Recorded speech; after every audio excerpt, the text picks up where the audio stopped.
Yan. Sige, sige. Sana naman kayo nakatingin, ha? Sana naman kayo nakatingin. Ayan, guys, ha? Sa mga nagko-comment dyan ng mga armpit kilikili reveal, ayan na. Ayan na, guys, ha? Happy? Happy? Okay na, okay na. Hindi na ako magpapaligoy-ligoy pa, guys. Because, you know, that's just not me.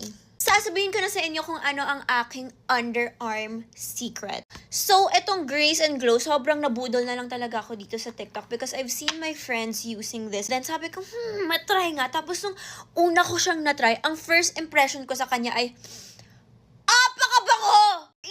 Hindi ako nag-OA. As in, it smells like yung Black Opium by YSL. Akala ko nung una, ano ba yan? Baka naman hindi naman talaga yun yung amoy niya. Pero nung naamoy ko siya, guys, as in, sobrang kaamoy niya talaga. Actually, guys, matagal ko na talaga tong gustong itry. Pero last month ko lang siya na-try. Sobrang laking difference ng nagawa niya for my underarms. As in, it really whitens it. It lessens the chicken skin. And tingnan nyo naman, guys, as in 1 month pa lang, and sobrang puti yan ang kilikili ko. Like,